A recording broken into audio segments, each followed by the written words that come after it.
Hello दोस्तों, जय हिंद। कैसे हैं आप सभी लोग। आशा करती हूँ सभी लोग अच्छे होंगे, स्वस्थ होंगे और अपनी पढ़ाई को समय दे रहे होंगे। तो एक बार फिर से स्वागत है आप लोगों का हमारे यूट्यूब चैनल पे एक नई जानकारी के साथ। जैसे कि आप सब लोग थंबनेल में देख रहे हैं कि आज हम एसआई सिविल जो भी वैकेंसी आने वाली है उसके बारे में बात करेंगे। कब तक वैकेंसी आ सकती है, कितनी पोस्ट आ सकती हैं, ये जानकारी कैसे प्राप्त हुई, इस सब के बारे में चर्चा करेंगे।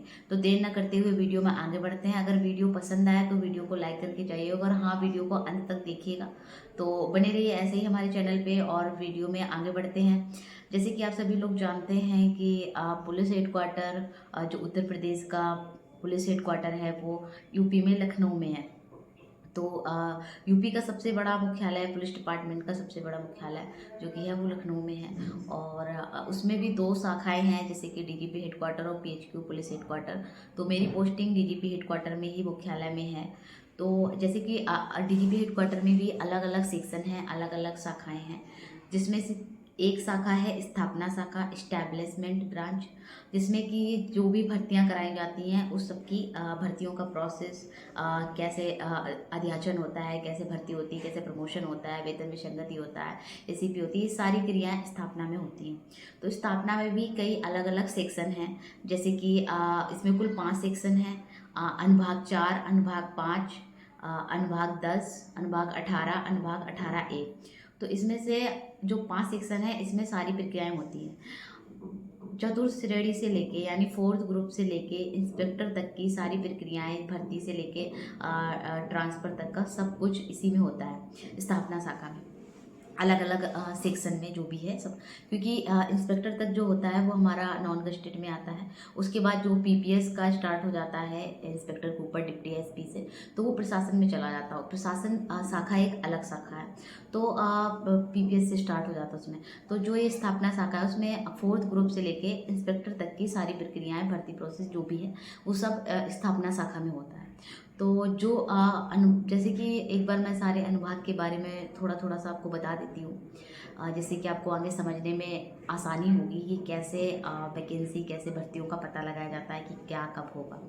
तो जैसे कि अनुभाग 4 जो है वो ट्रांसफ़र सेल है। उसमें चतुर्थ श्रेणी से लेके इंस्पेक्टर तक के ट्रांसफ़र की क्रिया होती है। कब ट्रांसफ़र होना है, किस आधार पे ट्रांसफ़र होना है, समयावधि ट्रांसफ़र होना है, अनुकंपा के आधार पे होना है या किसी और रीजन पर।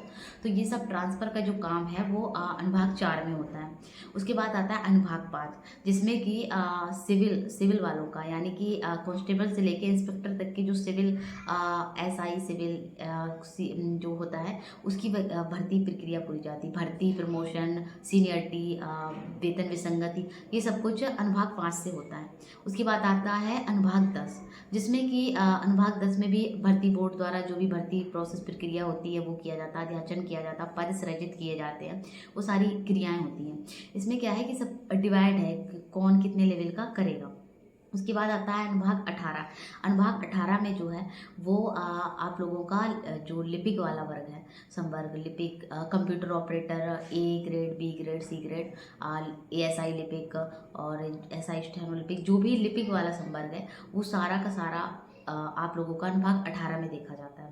और इसी से जुड़ी हुई हमारी जानकारियाँ जो हैं वो अनुभाग 18 से ही हम लोगों को पता चलती हैं। और फिर उसके बाद आता है अनुभाग 18A, जिसमें कि मृतक आश्रय से संबंधित भर्ती, कितने पद रिक्त हुए, कितना अब हमें भर्ती करवानी है, कितनी पोस्ट आगे के लिए रखनी है, ये सब अनुभाग 18A में किया जाता है, यानी कि मृतक आश्रित वालों के लिए।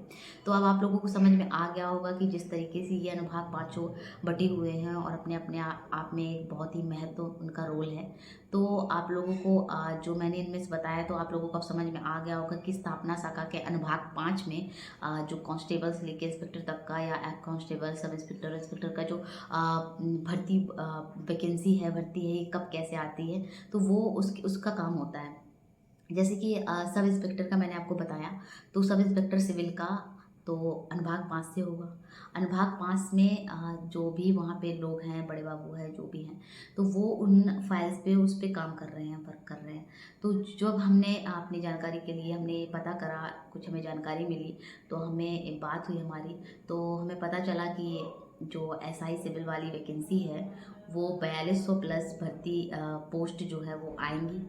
और हो सकता है, उन्होंने तो ऐसा मुझे जानकारी दी है कि लास्ट जो 24 है 2024 यानी दिसंबर 2024 या स्टार्टिंग 25 में ये वैकेंसी लाई जाए। लेकिन इसमें भी कोई 100% श्योरिटी नहीं है। लेकिन हाँ, उन्होंने इतना मुझे उस तरीके से बोला है कि हाँ, मैं 95% बता सकती हूँ कि हाँ 95% बता सकती हूँ कि इस फाइल पे वर्क चल रहा है और ये जल्दी ही वैकेंसी आएगी। और वैकेंसी आने के बाद ही इसका जो भी प्रोसेस है वो भी वहीं से किया जाएगा। तो अनुभाग 5 में ये मैंने जानकारी की 4200 प्लस के ऊपर भर्ती आएगी। तो आप लोग लगातार तैयारी में बने रहें, तैयारी करते रहें, क्योंकि आपकी पढ़ाई कहीं भी वेस्ट नहीं होती है। अब हम कुछ ज़्यादा बोलेंगे तो आप लोगों को गलत लगता है कि आप लोगों नेगेटिव कमेंट करते हैं कि कोई बेकार की बातें, फिजूल में टाइम वेस्ट हो रहा है। तो यही कहेंगे कि आप पढ़ाई करते रहिए, पढ़ाई कहीं ना कहीं काम आएगी। इस वाली एएसआई वाली कंप्यूटर ऑपरेटर वाली वैकेंसी में नहीं तो एसआई वाले में काम आएगी। तो आप लोग पढ़ाई में लगे रहें। और दूसरी बात मैं आपको ये बता दूं कि आप कहते हैं कि आप मुख्यालय में पोस्टेड हैं, आप कोई जानकारी नहीं दे पाते हैं, आप वहाँ पे हैं तो आपको जानकारी देनी चाहिए। तो मैं आपको एक बात बता दूं कि जो मुख्यालय में पोस्टेड हैं उनका आप छोड़ो, जो खुद स्थापना शाखा में पोस्टेड हैं उनको भी नहीं पता होता है। 95% श्योर वो नहीं बोल सकते हैं, यानी 100% तो वो कभी नहीं बोलेंगे। जो उस फाइल पे, जो सीट पे वर्क कर रहा है वो भी 100% नहीं श्योर होगा कि हाँ ये काम चल रहा है और ये डेट जो है इतने तारीख को ये एग्ज़ाम होगा। क्योंकि उन लोग खुद वो श्योर नहीं होते हैं कि हाँ इतने तारीख को एग्ज़ाम होगा। और वो होंगे भी तो भी उनकी बात जो है वो बाहर नहीं जाएगी। वो जिस सेक्शन में बैठे हुए अगर उसमें 10 सीट हैं, 10 सेक्शन पे काम, 10 सीटों पे काम हो रहा है और एक सीट पे अगर भर्ती वाला काम हो रहा है, उसको पता है कि ये एग्ज़ाम कब होगा, ये इसकी प्रोसेस कहाँ तक पहुँचा है, क्या पहुँचा। फिर भी लोग अगर बाहर से उससे अपने ही सेक्शन के अगर पूछेंगे कि इस फाइल पे क्या वर्क चल रहा है, फिर भी वो ऐसे बोलेंगे जैसे कि वो बिल्कुल 95% श्योर है, 100% श्योर है ही नहीं। तो जो विभाग की एक पुलिस का जो एक कानून है, नियम है, आप अभी इस विभाग में नहीं आए हैं तो आप लोग नहीं समझ पाएंगे कि इसके लिए आप लोगों को बहुत सारे रूल्स रेगुलेशंस नियम फॉलो करने होते हैं। विभाग की अपने सेक्शन की गोपनीयता बनानी पड़ती है। आप जिस फाइल पे काम कर रहे हैं उसको गोपनीय रखना होता है। हम कहीं भी ट्रेनिंग करते हैं, कहीं भी जाते हैं, आप लोग भी जाएंगे तो सबसे पहले यही बताया जाता है कि अपने सीट का जो काम है वो आप किसी को इस तरीके से बेवजह नहीं बता सकते, बाहर ओपन नहीं कर सकते कि क्या चल रहा है जब तक फाइनल नहीं हो जाता है। जब वो सरकारी साइट पे अपलोड करते हैं कि इतने तारीख को रिजल्ट आएगा, इतने तारीख को आपका एग्जाम होगा, तभी आप उनको भी श्योर समझिए और स्टेट को भी श्योर समझिए। क्योंकि उस फाइल पे जो वर्क कर रहा है वो तक ये चीज़ें नहीं बताता है ओपन होके 100% कि ये चीज़ें कब आएंगी। हाँ, एक्सपेक्टेड सभी बता देंगे। वहाँ पे इतने सारे शाखाएं हैं और सभी शाखाओं में हमारे दोस्त पोस्टेड हैं। तो जो भी हम उनसे बात करते हैं, पूछते हैं, काफ़ी चीज़ें बताते हैं। लेकिन कभी भी 100% श्योरिटी होके वो अपने ना ही बड़े बाबू से पूछ पाते हैं, ना ही हम जाके बड़े बाबू से बात कर पाएंगे इस बारे में कि हमें आप 100% श्योर बताइए। वो नहीं बताएंगे। ये बिल्कुल मैं खुद बता रही हूँ कि अगर मैं जिस सेक्शन में काम कर रही हूँ और जिस सीट पे काम कर रही हूँ, अगर कोई मुझसे उस फाइल के बारे में पूछता है तो मैं ये नहीं कहती हूँ कि नहीं हाँ ये मेरा 100% कंप्लीट है। मैं कहूँगी कि हाँ ये मेरा काम चल रहा है। तो आप बस यही समझ लीजिए। तो ये सब गोपनीयता रखने वाली चीज़ें हैं। इस वजह से आप लोगों को कोई भी जानकारी श्योर सी नहीं दी जाती है और ना ही मिल पाना पॉसिबल है 100% श्योर वाला।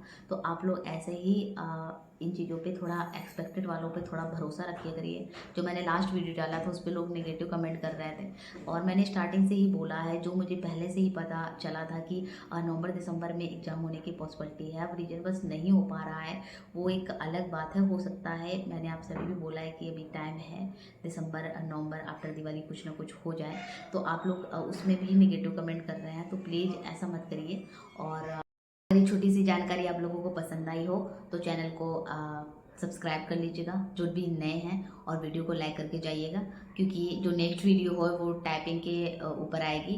टाइपिंग की जो मंगल स्क्रिप्ट फॉन्ट है वो मैंने PDF बना ली है और उसको मैं आफ्टर वीडियो टेलीग्राम पे प्रोवाइड करा दूंगी। तो आपके मंगल स्क्रिप्ट का जो बुक का या जो भी PDF का झंझट था वो ख़त्म हो जाएगा। तो अगर चैनल पे नए हैं तो चैनल को सब्सक्राइब जरूर कर लीजिएगा, जिससे आपको नेक्स्ट वीडियो का नोटिफिकेशन मिल जाए। तो ऐसे ही बने रहिए हमारे चैनल पे और देखते रहिए और पढ़ाई करते रहिए। पढ़ाई का समय है, अगर ज़्यादा कुछ नहीं पर पढ़ाई के बारे में तो बोलूँगी ही। आप स्वस्थ रहिए और पढ़ाई को साइड में मत करिएगा, सामने ही रखिएगा, पढ़ाई करते रहिए। त्योहारों का टाइम चल रहा है तो आपको थोड़ा डिस्टर्बेंस होगी, पर पढ़ाई को करते हुए आप अपने त्यौहार को मनाइएगा। तो ठीक है, मिलते हैं आप लोगों से नेक्स्ट वीडियो में नई जानकारी के साथ। तब तक के लिए थैंक यू। जय हिंद।